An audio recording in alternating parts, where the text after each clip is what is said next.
Hello friends, welcome to my channel তৃপ্তির রসুই ঘর। আজকে তোমাদের সাথে লাল শাক রান্না করার একদম সহজ এবং অনেক সুস্বাদু একটি রেসিপি শেয়ার করব। এই শাকটা অনেকেরই ভীষণ পছন্দের আর এটি অনেক পুষ্টিগুণ সমৃদ্ধ। লাল রংটা বজায় থাকলে এর স্বাদ মনে হয় যেন আরো কয়েক গুণ বেড়ে যায়। আর আজকে আমি তোমাদের সাথে সেই রেসিপিটি শেয়ার করব, সাথে থাকবে কিছু গুরুত্বপূর্ণ টিপস। তাহলে চলো শুরু করে দিই। স্কিপ না করে পুরো ভিডিওটির সাথেই থাকো। প্রথমেই আমি 3 আটি পরিমাণ লাল শাক ভালোভাবে ধুয়ে পরিষ্কার করে নিয়েছি। এখন এগুলোকে এরকম ছোট ছোট করে কেটে নিব। তোমরা তোমাদের পছন্দ অনুযায়ী সাইজে কেটে নিতে পারো। অনেকেই ছোট হলে এই শাকটাকে গোটা গোটা দিয়ে দেয়, নয়তো 2 টুকরা করে দেয়, কিন্তু এভাবে দিলে আমার কাছে ভালো লাগে। তোমরা চাইলে শাকগুলোকে বটি দিয়েও এরকম ছোট ছোট করে কেটে নিতে পারো। এভাবে সবগুলো লাল শাক কেটে নিব আর রান্না করতে করতে বাকি উপকরণগুলো দেখিয়ে দিব। শাকগুলোকে রান্না করার জন্য প্রথমে চুলায় একটি কড়াই বসিয়ে দিব আর চুলার আগুনটি হাই ফ্লেমে করে দিব। আর কড়াইয়ে দিয়ে দিব পরিমাণ মতো সরিষার তেল। তোমরা চাইলে এখানে সয়াবিন তেলও দিতে পারো।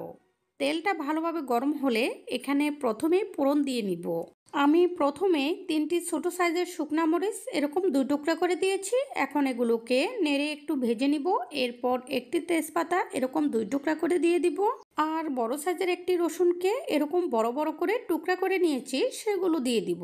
রসুনগুলো তোমরা তোমাদের পছন্দ অনুযায়ী চিকন মোটা করে দিতে পারো অথবা থেতো করেও দিতে পারো। এগুলো ভাজি হয়ে একটু লালচা হয়ে গেলে মাঝারি সাইজের একটি পেঁয়াজ চিকন করে কুচিয়ে কেটে রেখেছি, সেগুলো দিয়ে দিয়েছি। এ পর্যায়ে চুলার আগুনটি একটু কমিয়ে দিব আর নেড়ে নেড়ে কিছুক্ষণ এগুলোকে ভাজবো লাল লাল হয়ে যাওয়া পর্যন্ত। ভালোভাবে ভাজি হয়ে এগুলো থেকে সুন্দর সুগন্ধ বের হলে এ পর্যায়ে দিয়ে দিব 4টি কাঁচামরিচ ফালি করে কেটে রেখেছি, সেগুলো। এখন চুলার আগুনটি আবার হাই ফ্লেমে করে দিয়ে কেটে রাখা শাকগুলো দিয়ে দিব কড়াইতে। চুলার আগুন হাই ফ্লেমে করে দিয়ে শাকগুলোকে নাড়তে থাকলে এগুলো পুড়ে যাবে না আর মজে অল্প একটু হয়ে যাবে। এ পর্যায়ে শাকগুলোতে হাফ চা চামচের থেকে একটু বেশি লবণ দিয়ে দিচ্ছি। এখন এগুলোকে নাড়তে থাকবো। নাড়তে নাড়তে শাকগুলো থেকে জল বেরিয়ে যাবে আর এগুলো কমতে শুরু করবে। এখানে একটি টিপস বলি, লাল শাকে কোনো প্রকার হলুদ তো দেওয়াই যাবে না। হলুদের সংস্পর্শে ছিল এমন কোনো চামচ দিয়েও শাকগুলোকে নাড়া যাবে না, এতে করে শাকের রংটা সম্পূর্ণ বজায় থাকবে। শাকগুলো নাড়তে নাড়তে যখন এরকম অল্প একটু হয়ে যাবে এ পর্যায়ে এগুলোকে স্টোভ করে দিয়ে ঢাকনা দিয়ে দিব। ঢাকনা দেওয়ার পর চুলার আগুনটি মিডিয়াম থেকেও অনেকটা কমিয়ে দিব। আর এখানে আমি এক্সট্রা কোনো জল ব্যবহার করব না। 7-8 মিনিট এভাবে ঢাকনা দিয়ে রাখার পর ঢাকনাটি তুলে নিব যখন এরকম জল বেরিয়ে যাবে। বেশিক্ষণ ঢাকনা দিয়ে রাখলে শাকের রংটি নষ্ট হয়ে যেতে পারে। এখন চুলার আগুনটি হাই ফ্লেমে করে দিয়ে আমি জলগুলোকে শুকিয়ে নিব। শাকের জলটা তোমরা তোমাদের পছন্দ অনুযায়ী শুকিয়ে নিতে পারো। কেউ কেউ এটাকে একদম ভাজি ভাজি খায়, কেউ আবার একটু ঝোল রেখে দেয়। চুলার আগুনটি হাই ফ্লেমে রেখে দিয়ে কিছুক্ষণ পর পর এগুলোকে নেড়ে দিব আর চামচ দিয়ে একটু চেপে চেপে দিব, এতে করে শাকের থিকনেসটা ভালো হবে।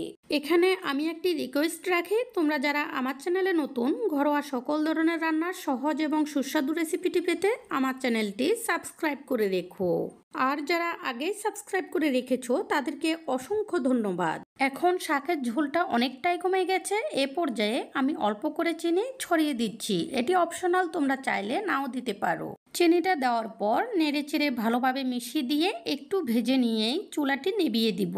যারা লাল শাক খেতে পছন্দ করে তাদের কাছে এর থেকে মজার কোনো রেসিপি হতেই পারে না। অবশ্যই তোমরা ট্রাই করে দেখবে। যদি রেসিপিটি পছন্দ হয়ে থাকে লাইক, কমেন্ট এবং সাবস্ক্রাইব করে সাপোর্ট করবে আরও নতুন নতুন রেসিপি উপহার পাওয়ার জন্য। এই বলে আজকের মতো এখানেই বিদায় নিচ্ছি। পরবর্তীতে চলে আসবো নতুন কোনো রেসিপি নিয়ে। সেই পর্যন্ত সবাই ভালো থেকো।